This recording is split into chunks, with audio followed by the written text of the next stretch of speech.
Association's annual convention. Sally.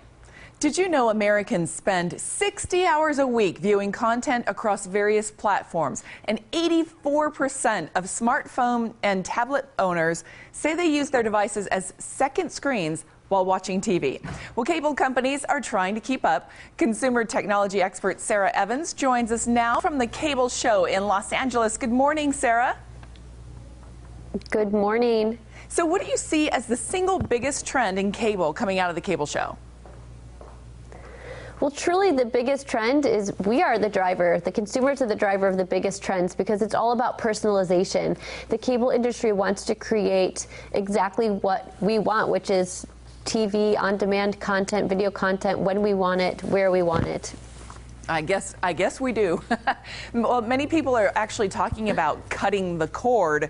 What are the advantages of maintaining your cable subscription?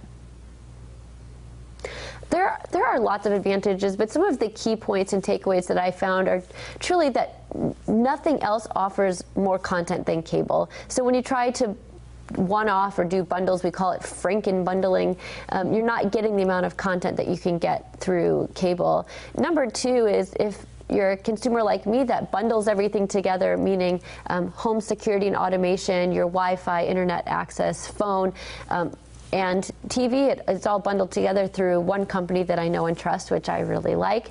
And the other is the evolution and innovation of the cable industry. So I'm a Cox customer. I have access to Contour. It has a personal recommendation engine. I have the Contour app on my iPad, which turns it into a second television screen. I can watch live TV there. I can use it as a remote. So it's all under one giant umbrella. So what else has actually changed in viewing behavior and new technology? Well, as you said, people are actually using those second screen devices, and by that I mean your tablets and your smartphones. They're using it while they're watching live TV on their, or on-demand TV on their primary screen.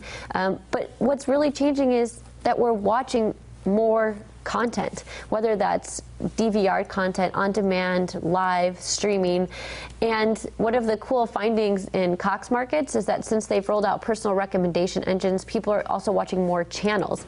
And it's because there's so much available, it's often tough to decide what to watch, but technology is getting smarter and watching how our user preferences and identifying content for us. Well, you know, a lot of families often rely on their cable company for their home internet service, and there are just a host of other things that you've talked about that cable companies are starting to provide, like home security and even Wi-Fi hotspots. So can you just tell us more about all of that? Sure. So everything that we've been talking about, also, it's broadband and broadband, broadband. And at the Cable Show yesterday, Cox President Pat Esser announced they're rolling out gigabit speed to consumers in certain markets over the next year, which is crazy because cable industry as a whole, most Wi-Fi spots in the entire nation with 250,000 spots, and moving into the home security and automation space, which I completely love. So you can do everything from keeping your home secure to using a smart connected thermostat, controlling your lights, so cost savings. There's just, the internet's amazing. It is. That is a really cool idea. Well, where can our viewers go for more information, Sarah? You can go to Cox.com, or you can follow along on Twitter at Cox.com, COMM. And if you love all things cable, the Cable Show hashtag this year is Cable 2014. All right, sounds good. Thank you so much, Sarah, for joining us this morning. And you stay where you are. There's a lot more Morning Blend when we return right after these messages.